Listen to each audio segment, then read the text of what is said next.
Climate change. What can we do to stop it, or at least to slow it down? Are we even able to do anything about it?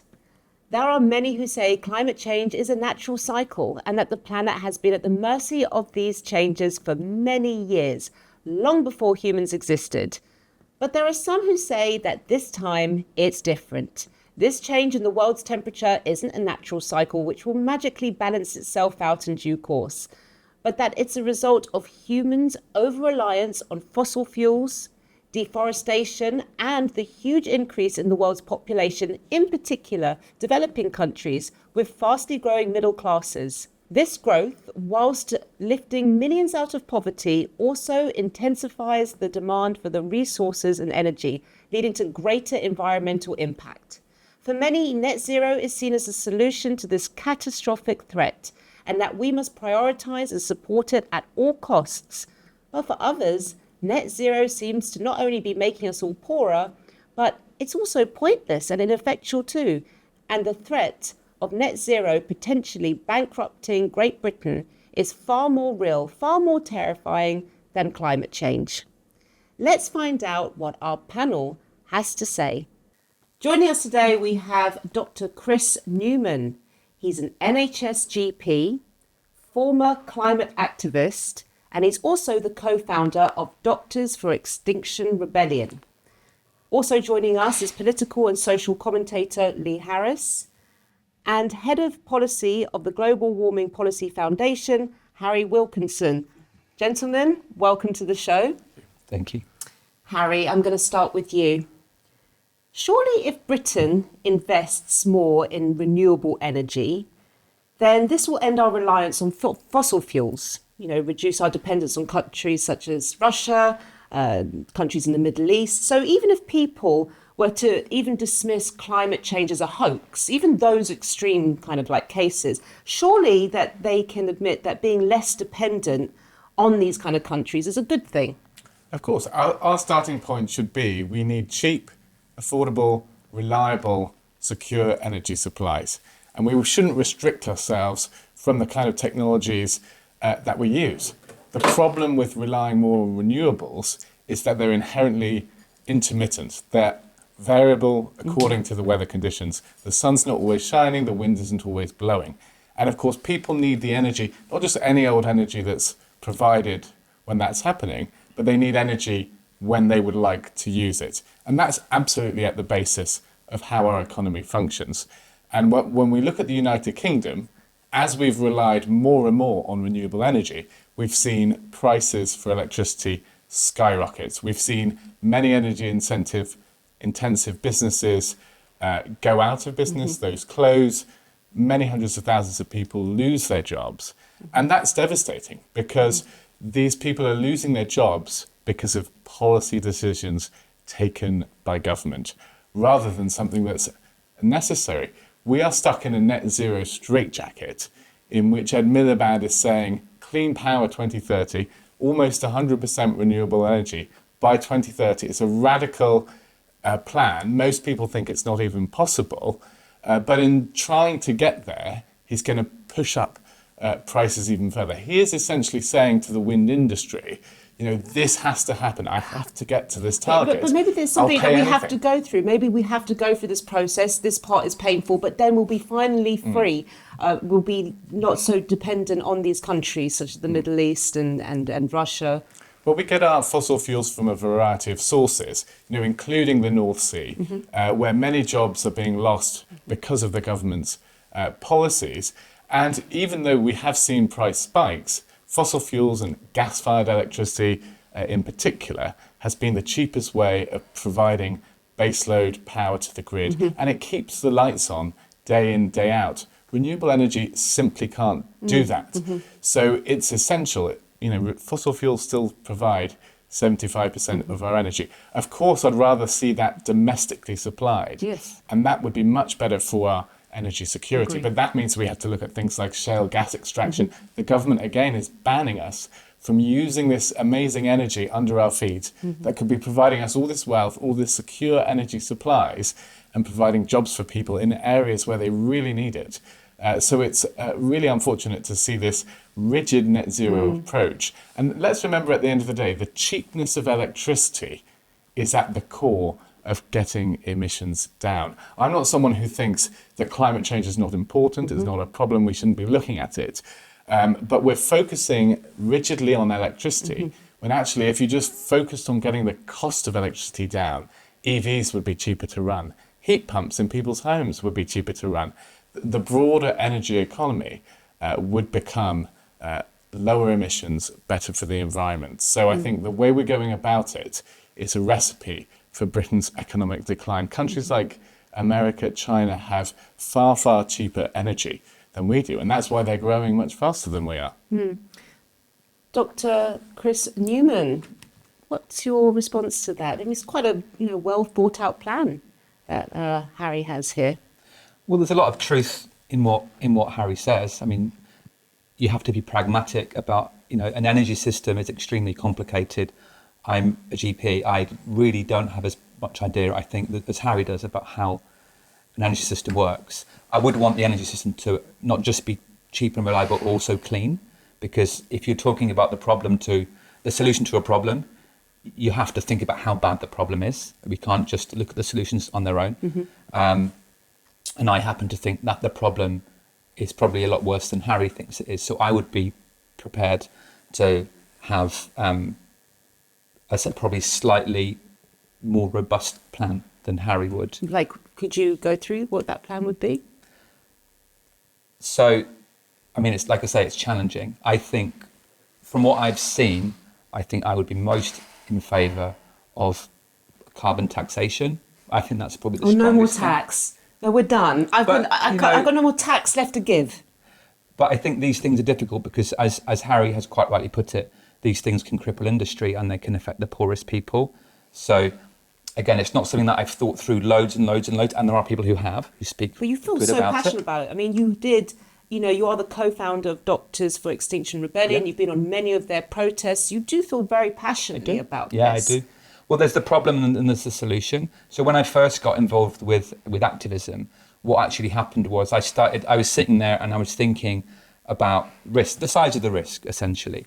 And I read a book which was by a couple of economists, and it basically suggested, although I think this figure is not fully accurate, but they suggested that the risk of heating by about 6 degrees by 2100 was in the order of 10%. Now, I think it's lower than that, but that's a significant amount of heating and a significant risk. So, and at the time, I didn't know a lot about it, and I compared it to risks that I deal with in my practice. I have to refer someone on an urgent referral for cancer services if there's a 3% risk of someone having cancer. And I started to compare the individual risk and the collective risk. And I couldn't get my head around why I didn't know more about it and why there wasn't seemingly more urgency about tackling it. So that's kind of where I came from. So you think we need to tax? That's the way out of this? That's the strongest solution I've seen from my perspective. Isn't it better to ban things rather than tax? So if you really think the world's going to overheat in 10 years, isn't it better just to ban flights? And if it's a real emergency, you want to go to that extreme level. Taxing's not going to do anything. Well, flights is a small part of the issue. The biggest thing is the sort of energy, really. How do we heat? How we power things? And you can't ban energy. You can't ban power, like these things. And also, markets they work in strange ways. And I'm not an entrepreneur. I've not been involved in business. These things are complicated. Infrastructure is complicated. I think you kind of have to let the entrepreneurial types figure these things out, but they need market mechanisms to help, I think, to reduce the what's called the externalities, as in the problems that aren't priced in. Okay. Lee, I've seen you shaking your head in frustration here. Now, come on. What's the problem with what Dr. Newman has said? We're facing a potential catastrophe. Start taxing people to prevent this from happening. Net zero is probably the most destructive, both socially destructive and economically destructive policy I think that we've ever come up with. It's completely ludicrous. And, the first thing that was said by the doctor was punitive. That was the best way that you could think of resolving the problem was to hit people with taxes. Now, the big reason, I'm coming at this at a slightly different angle. I'm not quite as academic on net zero, although I do know some numbers. I'm coming at this from the person on the street, so the person who's running their own business, trying to make ends meet. That's how I look at net zero. And what net zero is doing, completely unnecessarily, is hammering both the consumer in their energy bills. We know that I've heard it's between 20% of our energy bill, possibly even up to 40%. Although I won't go as that high because there's research last night. It's about around 20% on average, about £300 a year is we're just paying towards renewables. Now, if renewables were that good and that successful, they wouldn't need subsidising, number one. Number two, I know we've already covered this, but the effect that we've had on our energy bills over the last, we have some of the most expensive electricity in the world. It's absolutely killing our economy. It makes us very uncompetitive.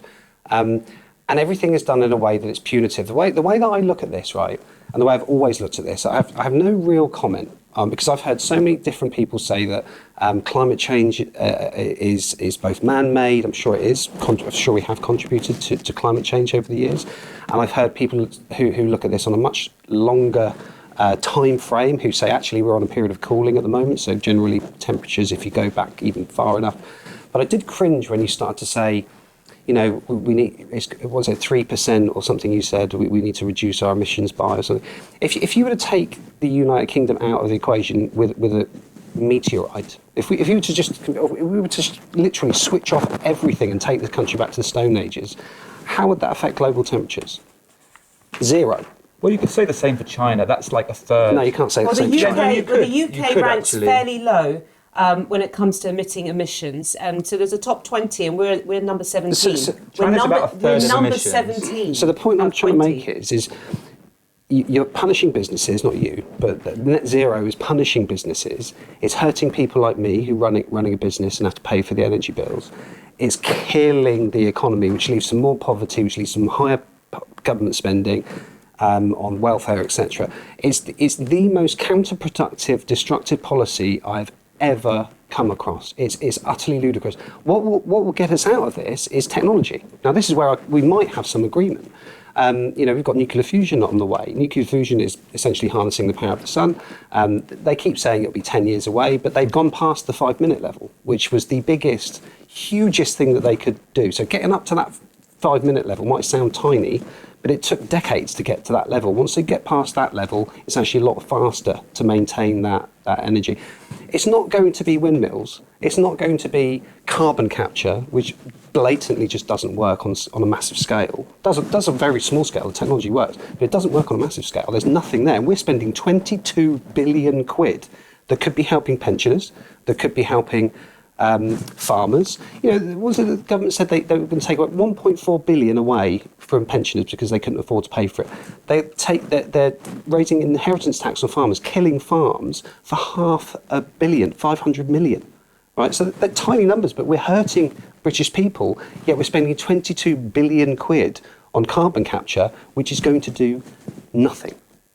There's so much waste in the system. They seem to have endless amounts of money for green schemes, whether green that's schemes and putting in migrants. charging points for electric vehicles, where it's £22 billion for carbon capture and storage, whether it's another few billion pounds for the latest wind power auction. All these things they seem to have endless amounts of money for all the time. People are struggling, taxes are going up, and ordinary people just can't afford the basics. I'm just going to, Dr. Chris, I've seen you writing a lot of notes there. Can you share them with us? Any points, anything that you feel I won't read them out directly, but I mean, the first thing that I thought of, so net zero, I think there's a danger of it becoming a bit of a label that is meaningless, because obviously it's a package of lots of things. Yes. It's not just an evil cliche. Evil force. If that makes sense. So, I mean, I would like to understand, and I'm sure you've got answers to these things, but I would like to understand a bit more of exactly which bits of net zero, because what I don't want to equate is net zero with tackling the problem. Like, I think we have to tackle the problem. Exactly what policies? I mean, I have doubts about renewables, like the intermittency, the transmission. These are big problems unless we can figure out long-term storage, and we haven't figured it out yet. Now, hopefully we will, but I mean, the idea that hopefully we'll develop nuclear fusion is a similar hope. Like, I think we can't be It's not really a ideological. hope.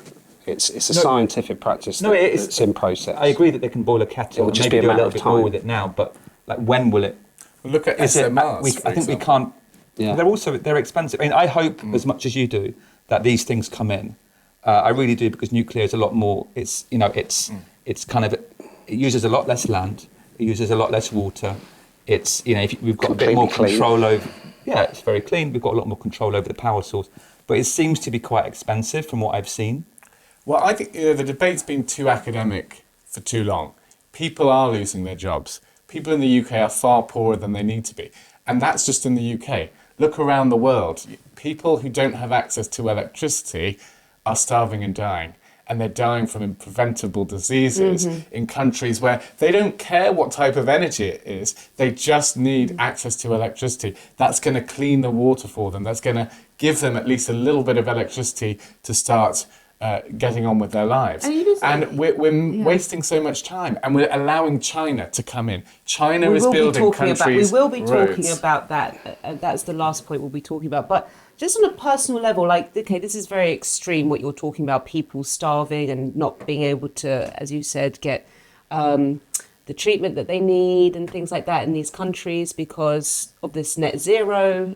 If this is what you're saying is happening. So That's right. This that's is very around the extreme. world. That's very extreme. But just on a personal anecdote, I've noticed, like, I keep paying, like, my quality of life is not as good as it was. Let me explain. I go on holiday to the Mediterranean a lot, and they don't put on air conditioning so much anymore. I said, where's the air conditioning? And they set it on a certain time, to save the earth, to save the planet. I'm like, excuse me, okay, I paid £600 or whatever it is a week for this. I want air conditioning. Then he said, we're not going to change your sheets. Why are you not changing my sheets? It's to save the planet. So we only do it like every 4 days. I was like, oh, come on, this is just saving money now. This is just, you say it's for a green reason and it's to save money. I know this is like first world problems. I'm totally aware of what I'm saying, okay? But it's just those little things. They put on the air conditioning. Stop telling me that not having the air conditioning in this room is going to cause, the world to explode in about 10 years. People have got to be much more ambitious. People come from America and look at Europe and think, what is this backward place where it's actually really muggy and hot in the summer and we're sweltering away when we could just have air conditioning? People can't afford air That's due to conditioning climate change, in this country because It's due to- electricity prices are so high. But the other reason is that actually the government has put in planning rules that really strongly discourage new buildings from installing air conditioning. We only have 10,000 properties in the UK with air conditioning. This is absolute madness. Climate change is real. We're going to get warmer. We're going to need more air conditioning, but we can adapt. People have never been less likely to be killed in extreme weather anywhere in the world today. And just to emphasise, Okay, we're going on now to... Okay, that's the last point though, Lee. just to emphasise, the UK produces hardly any carbon emissions. We will be talking about this. We- This we is the just need last to bear question I'll that be in mind. asking. We will be. It's number 17 out of 20. Okay, I've got that down, and we're going to talk about the 16 countries that are above. There are people who are going to be watching this who actually don't think that climate change has really anything to do with humans. I know people personally who. Think about it. Even in my age, and we're the same age, the narrative was acid rain. Do you remember that one? Acid rain, anyone remember that? A long time ago, Then we had the hole in the ozone layer, but what happened to that? And then we had there's going to be a new ice age. That was like more in the 70s. They thought we were heading for a new ice age. So, all these kind of like narratives and these kind of like these things that are almost designed to scare us, they've come and they've gone. So you can see why many people, even scientists in this field, who a lot of people have said are being silenced, have said, no, this is a natural process. What we're going through is a natural process. The Earth's natural process is to do with orbital variations, natural fluctuations, and science is always evolving. You agree with that, don't you? Science is always evolving. I agree with the general concept, yeah. So can you see from the perspective of people who say this is nothing to do with us, this is like become a religion where we think as human beings we have so much power over things that we don't. This is to do with, as I said, orbital variations and so forth. A lot of people are saying it's to do with the sun. And that we really don't have any control over. So what would you say to those people? Well, these conversations have been happening for decades, 50 years. I mean, even further back, the first projections of climate change over 100 years old, people were projecting the kinds of warming we're seeing now a very, very long time ago. So, and yes, there were lots of conversations. That's great. That's what happens in science. There's conversations. People have a theory. They test it. But yeah, but a lot of scientists are being silenced. You do know well, that. I don't think A lot of scientists are climate scientists who say this is not all to do with us. Yeah, of They're course being silenced. A lot of them. No, well, I think that there are different parts. Is it happening? Is it man-made? How serious is it? Well, no, is it I think a lot of them These are say all there different is warming questions. up, but it's not due to us. It's not due to human beings. So all this running around net zero and carbon capture is not Well, the going to recent amount to warming is anything. humans. There's always been climate variation. Yeah. These things have been happening we know it's been much, much hotter. It's been How much, do you much not colder. know that this is just another process? This is just another cycle that the Earth's going through. How do you know that this is definitely caused by humans? Well, people have been, again, I'm not a atmospheric physicist or a paleoclimatologist or anything like that, but people have been looking into this for a very long time. They've looked through using all sorts of data to see what the natural cycles have been, and they've looked at recently how it's been over the past 150 years, and it seems relatively clear to me that the speed of change has much increased over the last 150 years, and that's the most important thing. It's the speed of change. Because if you want to adapt to something, it depends how quickly the thing is happening. But how could we have monitored what was happening a million years ago on this planet? Maybe the same thing. There was a funny thing that someone said. It's like, what caused, the climate change in dinosaur times? Was it because they were all driving around in 4x4s? It's like, I know it's like I'm being flippant here, but it's like it does. How do we know what was going on? I mean, it's a very big field. Yeah. So they study essentially to get a sense of what the atmosphere was like and the temperature. This is going to get a bit academic, but they look at isotopes of different. So things like carbon and oxygen, they have different isotopes. Mm-hmm. That means that it's got the same number of protons in the nucleus, but more. This is getting a bit academic, isn't it? But more neutrons, and so you can get a rough sense. Don't get me to go any deeper on this. No, I think Lee knows a little bit about this actually. But you can get a rough sense on how hot it was, looking at the ratio of different isotopes, and you can. And they look at ice cores, they look at dead things on the seafloor, they look at tree rings, they look at all sorts of different things to get proxies. Obviously, we weren't there. We didn't have a thermometer at the time. But this is an established area of research. But you can see how people say, again, we just sort of brushed it over. What happened to acid rain? What happened to the hole in the ozone layer? What happened to this ice age that was meant to come? In the 70s, they were all predicting there was going to be another ice age. Well, they were. Though there were some people who thought that the amount of particulates, that's like kind of basically dust produced by industrial processes, was going to block out enough heat from the sun to cause the planet to cool. That was what I understand. They come and go. These but ideas. The conversation was happening, and then you know what the press do? The press augment things and make everyone polarized. Mm-hmm. But within academic circles, I think there were conversations about how much aerosol is there in the atmosphere, and people debated it, and then the general consensus was, there's a bit, and there's a bit now, but it's much. So that's the aerosols now are actually cooling. They are actually doing a little bit of cooling, but there's just a lot more warming from the greenhouse gases. Lee, all of this is just so much nonsense. No one really knows the answer.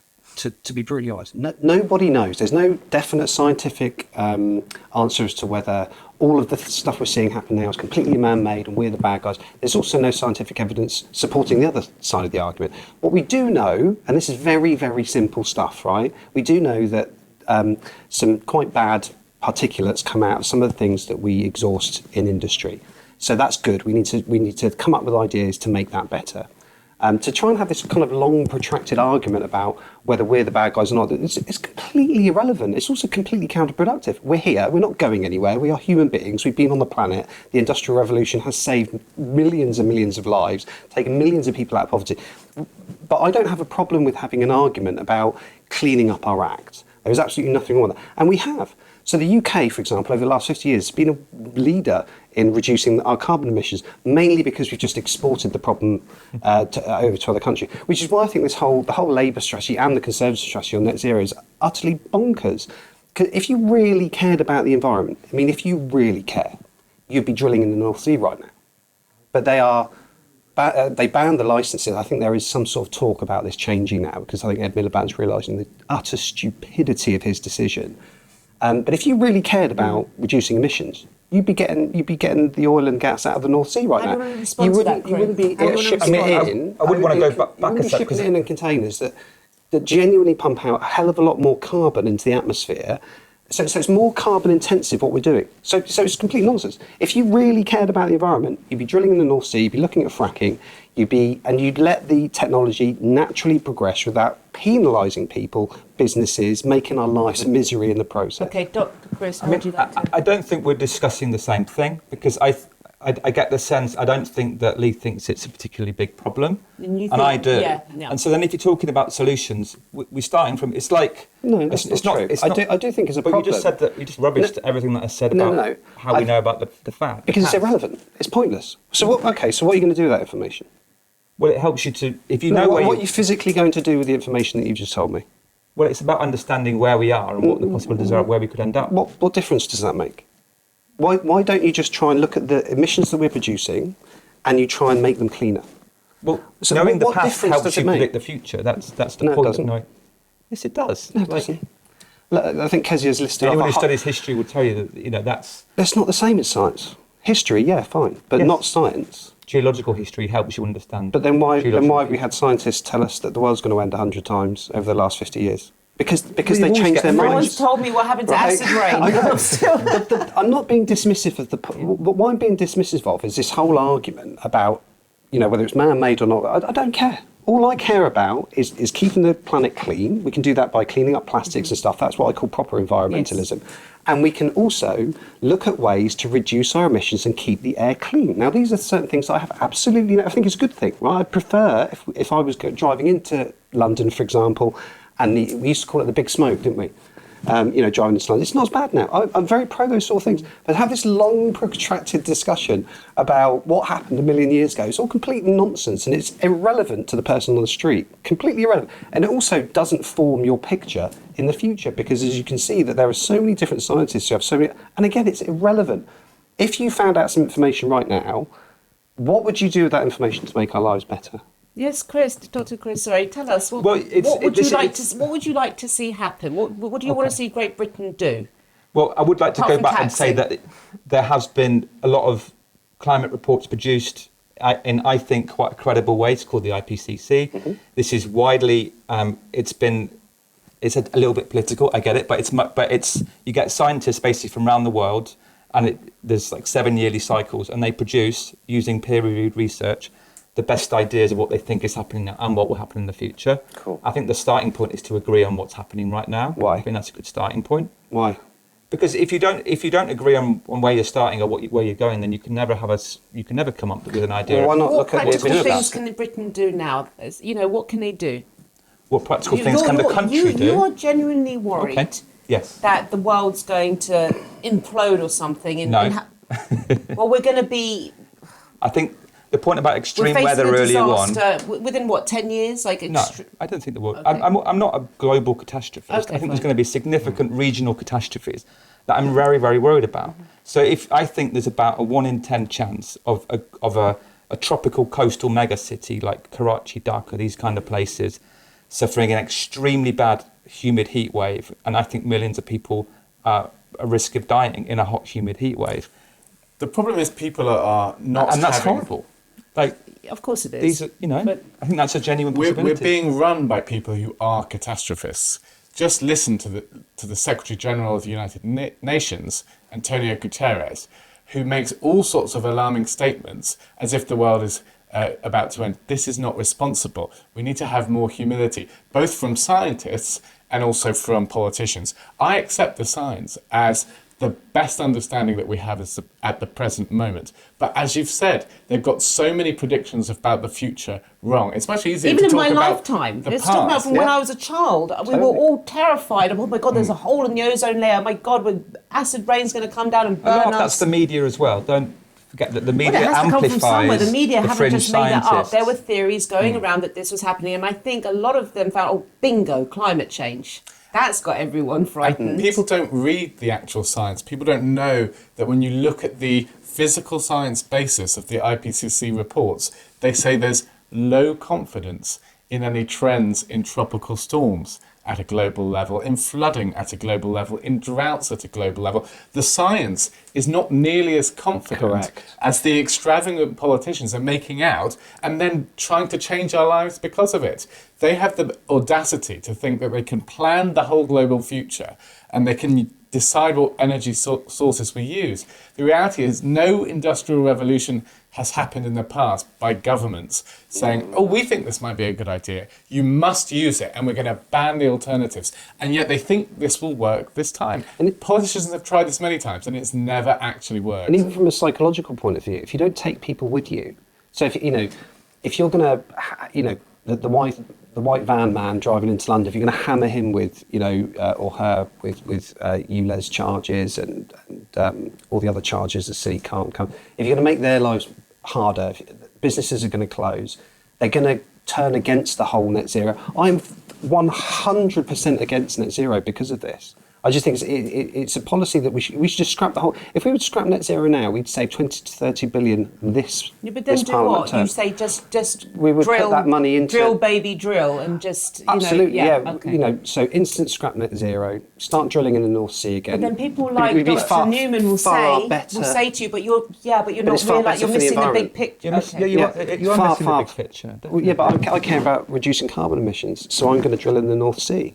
Well, that's a very small fragment. I agree with you, by the way. But we're still going to be using that oil and gas. And by the way, this is a government Quango. There's not much left of that. There's a good 30 years left in there. So there's a government Quango who's actually very, very pro net zero. Even those guys are saying that we're still going to be using oil and gas in 2050 plus 2060. Yeah. So we're still going to have to use oil. So why then, if again these absolute idiots in government are deciding to, virtue signal by saying, look, we're going to stop drilling, we're going to, give in to Just Stop Oil or whatever, and we're going to, cancel these drilling contracts, and yet they're going to import it from halfway across the world, producing more carbon, right? So if you cared about it, you'd be out there. Extinction Rebellion and Just Stop Oil, they should be out there campaigning to start drilling in the North Sea, because it would immediately reduce carbon emissions. That's how bonkers this whole conversation is. It's being run by zealots. It's a small print thing. It's being run by people who genuinely don't have a clue what they are talking about. And it's virtue Just Stop Oil should be saying, no, drill for oil. But I think there's a lot of zealots. There's zealots on both sides. Of course there is. There are zealots on both sides. And the I best think, bit to do is I think the listen to free the people in market the middle. fundamentalism people are also complete zealots. Like, don't do anything. Let's just not care. Well, do you not agree? But this is not what it's about. Free markets are the essential tool that can actually get us sustainable long-term solutions. Long-term absolutely, because there's no reason why impact. fossil fuels will be the cheapest technology to provide energy in the future. But we have to accept that's the reality right now. But if we allow the market to invest in small modular nuclear reactors, for example, and they promise the price of that can be maybe 20 to 30 pounds a megawatt hour, if that works, and it could just be 5 years away, then we could replicate that technology very quickly and bring down emissions. And it would be based on price. Yeah. If Britain wants to make a difference, we have to have other countries copying us. But having the Britain most make a expensive difference? energy is not going to make anyone want to copy us. Just 2 years ago, the Department for Energy Security and Net Zero predicted the price for offshore wind would only be £40 a megawatt hour. It's actually over double that in the latest allocation round. So they're so far off in their predictions, and yet they're asking us to plan our futures on the basis of absurd projections by the Committee on Climate Change and others who just keep being proven and at the wrong. same time raising carbon emissions. And I just find that the whole thing's absolutely nonsense. I'm with you on cheap energy, reliable energy, yes, but I also want it to be clean energy as well. And it's difficult. It's a very difficult problem. I'm pro-nuclear. I think the Greens have done a terrible thing by being so anti-nuclear and campaigning against it. I think we can probably agree on that much. Yeah. But there's a bigger problem with these activists because they're frightening children. People, children especially, vulnerable people, are imagining the world's about to end and they have no future. People are even not having children because they think that the future is going to be so bleak that they're not going to have a plan. they're not going to have a future. The reality is people around the world are richer than ever before. They're safer from extreme weather than ever before.